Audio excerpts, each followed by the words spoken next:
엄마가 어서 잠들거라. 눈을 감으면 낙원에서 뛰놀거라.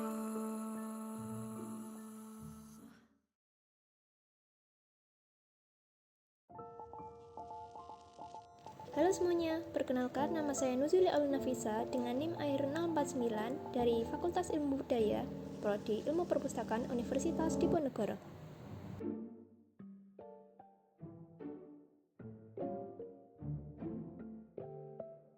Pernah nggak sih kalian mau cari jurnal tapi bingung gimana caranya? Pakai web mana ya? Pakai fitur apa? Bingung nih. Ini bakal cocok nih buat kamu. Jadi di sini saya akan ngasih tahu kamu cara untuk melakukan penelusuran informasi khususnya di web jurnal Scopus. Tonton sampai habis ya. Web jurnal Scopus. Apa sih Scopus itu? Scopus adalah database jurnal ilmiah berbayar yang berisi literatur akademis dari berbagai bidang ilmu pengetahuan. Jadi simak terus ya video cara melakukan information retrieval di web Scopus. Melakukan penelusuran informasi ada beberapa tahap, yaitu yang pertama ada identifikasi kata kunci, melakukan penelusuran, dan seleksi informasi. Pertama, ada identifikasi masalah. Tahap ini dilakukan untuk mendapatkan kata kunci. Jadi, kalian perlu tahu dulu nih informasi apa yang kalian butuhkan. Setelah itu, buat susunan kalimat terkait permasalahan yang kalian temukan. Kemudian, kalian ubah ke bahasa default Scopus, yaitu bahasa Inggris. Setelah mengubah kalimat, pilihlah istilah khusus yang akan kamu gunakan untuk penelusuran informasi seperti ini. Di sini, saya mendapatkan 3 query, yaitu Artificial Intelligence, Academic Library, dan Scientometric Study.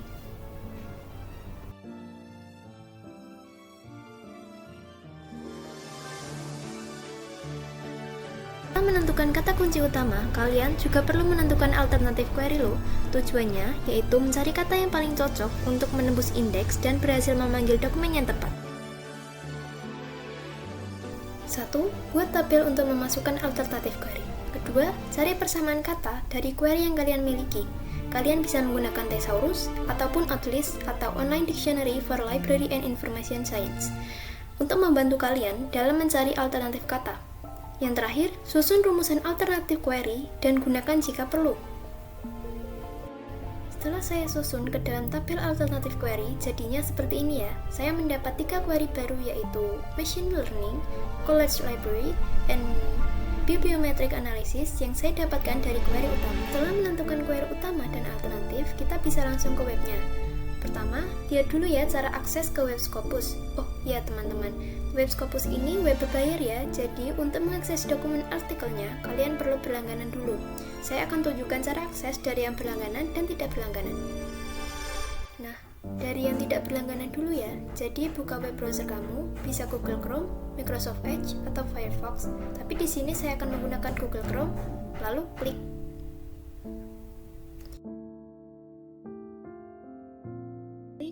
www.scopus.com.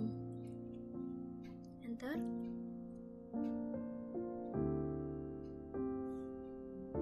Nah, gini nih penampilan interface untuk Scopus tanpa yang berlangganan.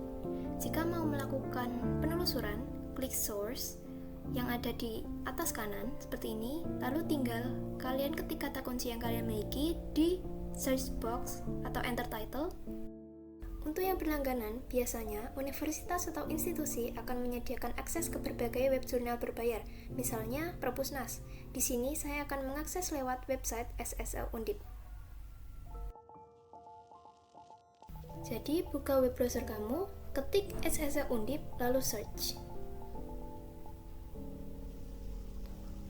Klik yang paling atas, lalu sampai menunjukkan login untuk akun anggota. Masukkan NIM dan password kamu seperti biasa. Setelah masuk ke halaman utama SSO, kamu perlu scroll ke bawah dan pilih jurnal yang dilanggan Undip.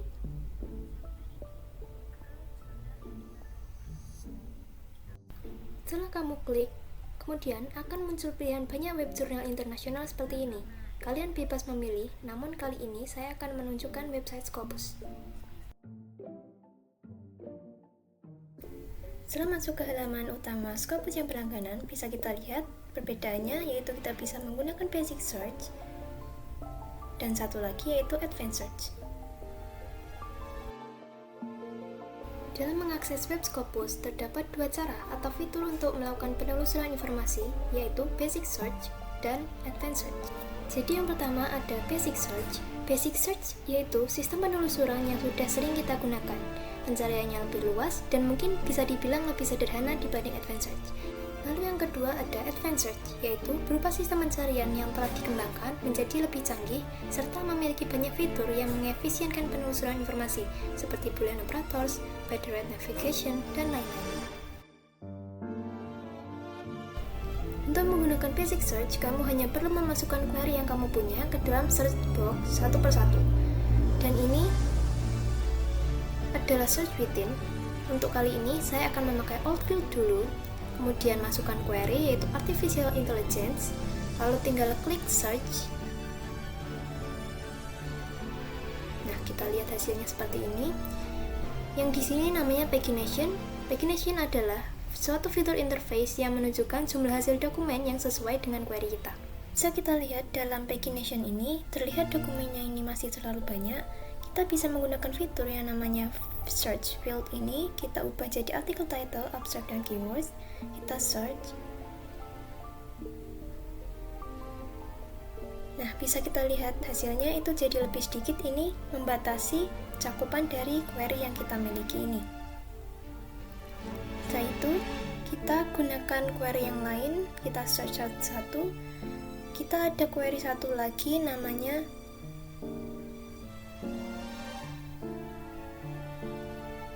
Academic Library. Kemudian kita set ke article title, abstract, keyword kayak tadi. Setelah itu kita klik search. Nah, hasilnya seperti ini. Kita lihat.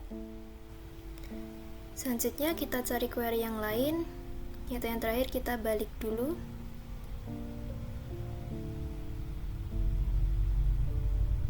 Lalu kita ketik query yang terakhir ada Scientometric Study.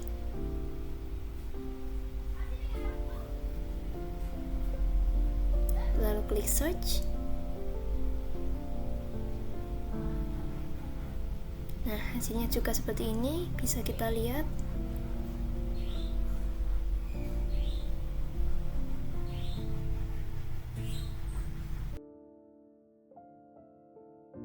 Jadi, untuk melakukan advanced search ini ada cara dari basic search baru nanti ke advanced search. Nah, ini ada fitur nih, namanya search field. Ini untuk membatasi query kita apakah ada di judul, abstrak, atau di kata kuncinya saja. Kemudian, saya akan memasukkan query saya ke dalam search box. Query saya yaitu ada Artificial Intelligence. Nah, ini ada fitur lagi namanya Auto Suggest.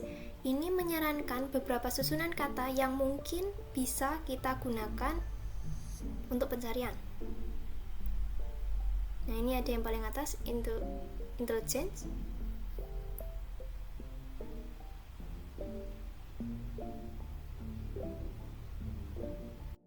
Kita akan melakukan advanced search. Di sini ada fitur add search field untuk menambah search box.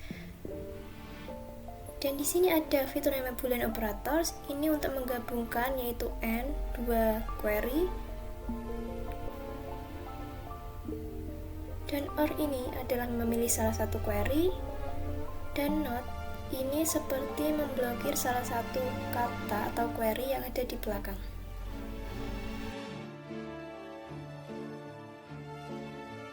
Dan di sini saya akan memakai and karena kita mau menggabungkan beberapa query. Kita tulis query yang selanjutnya ada Academic Library. Terlihat ada Auto Suggest.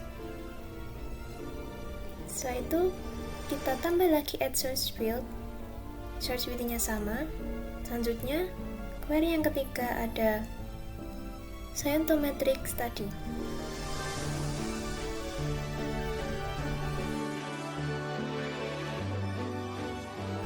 seperti ini. Setelah itu klik search untuk meng-save. Setelah itu kita kembali ke yang tadi, baru diklik ke advanced search. Nah, jadi ini sudah tersusun query-query kita sedemikian rupa dengan menggunakan boolean operator dan lain-lain seperti ini. Nah, ini di samping ini namanya boolean operator. Pertama ada and, ini menggabungkan jadi dua-duanya harus muncul, or salah satu muncul, dan not ini yang belakang itu tidak muncul, jadi kayak memblokir suatu query. Setelah itu ada full code atau search field, ini sama kayak search within tadi, jadi membatasi query kita dengan batasan-batasan tertentu, misal ada di judul, abstrak, atau kata kuncinya saja. Setelah itu kita klik search dan akan memperlihatkan hasilnya. Untuk advanced query kita tinggal klik ini, kita lihat susunannya kayak tadi. Ini hasilnya ada 3 dokumen yang ditemukan. Yang tadi ini, jadi ini diurutin dari relevansinya. Habis itu ada ini tadi yang membatasi biar kita nggak perlu kembali ke search box yang pertama. Ini ada banyak kan tadi. Habis itu ada nganu lain namanya ini set search alert. Ini untuk jadi misal kita ada suatu dokumen nih dengan subjek tertentu. Nah, dengan kita ini sign in dan create account and kayak mengaktifkan sistem ini, nanti bakal misal satu dokumen, nah ini kamu tandain ini, nanti bakal dokumen lain baru yang dengan subjek yang sama dengan yang kamu tandain ini bakal otomatis kayak ada notifikasi, akan langsung, oh ini ada dokumen baru nih yang kamu suka nih dengan subjek tertentu yang kamu tandain ini, namanya set search out atau personalization. Yang ke ini save search, misal kayak kamu nemuin satu dokumen ini, kamu simpen dulu nih. Nah, ini namanya save search. Seperti yang saya katakan di awal tadi, ada cara lain untuk mengakses advanced search tanpa dari basic search terlebih dahulu. Ini jadi kita misal pakai textual karena ini search within. Ini klik, terus ini kita pakai yang ini nih, klik, terus kita masukin di sini. Kita coba pakai query yang kedua ya, machine learning. Jadi kita masukin ke sini. Nah, habis itu untuk kan kita mau memasukkan beberapa query ya, jadi kita pakai boolean operator nih, and. Tuh. Habis itu kita aku mau pakai textual kontennya yang sama nih. Ini klik title, terus kita masukin lagi itu pakai college like ini. Satu lagi nih query and lagi klik. Habis itu ada ini lagi, mau tadi di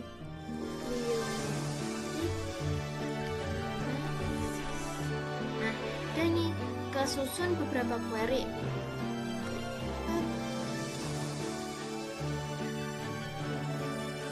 Nah, dokumennya cuma satu kan. Nah, dalam kondisi ini bisa jadi kamu belum puas nih dengan dokumen-dokumen yang kamu temuin, belum yakin, mana nih kok gak ketemu.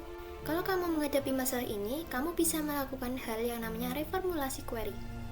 Jadi, setelah itu kamu lihat nih rentetan query yang kamu punya dan pilih serta kombinasikan query dari alternatif 1 dan 2. Jadi, saya telah memilih beberapa query ini, yaitu ada Artificial Intelligence, Academic Library, dan Bibliometric Analysis. Untuk melakukan reformulasi query, kamu bisa menggunakan fitur yang namanya Combine Queries ini. Caranya, mengkombinasikan queries alternatif 1 dan 2 dikombinasikan dengan seperti yang kita tentukan tadi, ada Artificial Intelligence, Academic Library, dan Bibliometric Analysis. Ini saya akan pilih dan kombinasikan.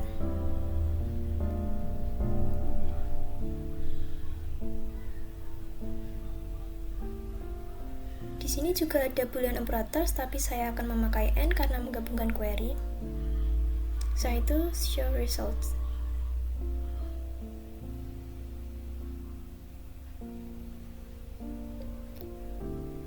Terlihat hasilnya 13 dokumen dibanding tadi 1 atau 3 dokumen, karena bisa jadi jika hasilnya sedikit, kita bisa jadi kelewatan informasi atau dokumen yang berharga.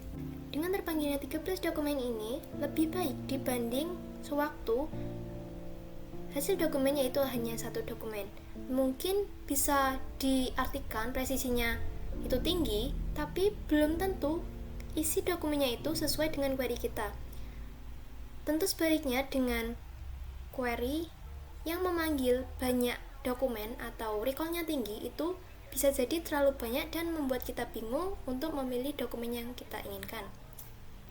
Dengan 13 dokumen ini tidak terlalu banyak dan tidak terlalu sedikit, jadi kita bisa lebih gampang untuk memilih dokumen yang kita butuhkan. Misal kalian mau cari udah ini.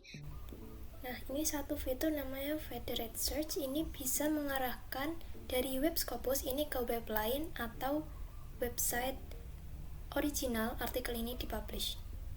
Udah yakin kayaknya lihat-lihat dulu kayaknya mau lihat dulu isinya gimana. Terus kalian bisa klik. Nah, ini kalian bisa satu persatu abstraknya kita lihat.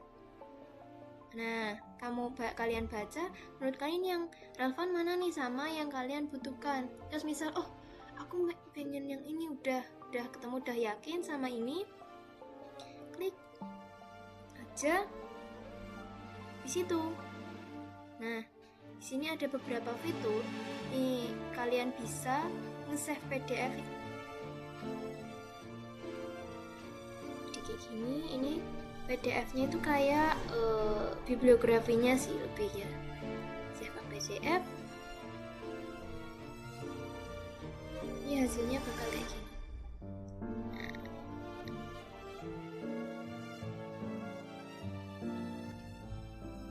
Kembali lagi.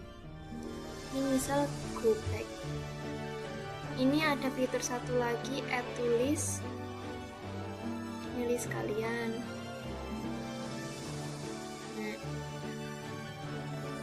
View or manage your list. Nah, ini punya kalian, yang kalian simpan. Fitur ini yaitu create bibliografi. Kalian bisa membuat bibliografi dari artikel ini. Mungkin nanti ada pilihan dengan style-style tertentu untuk membuat bibliografinya. Kira-kira penampakannya akan seperti ini. Kalian bisa memilih style apa kalian akan membuat bibliografinya. Di sini ada fitur yang terakhir, yaitu ada download.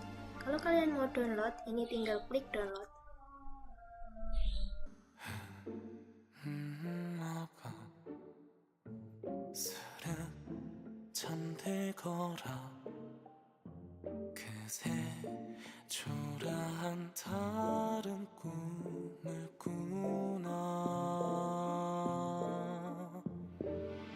고요하게 내리는 차디찬 시선 두려웠더라도 여린 갈대처럼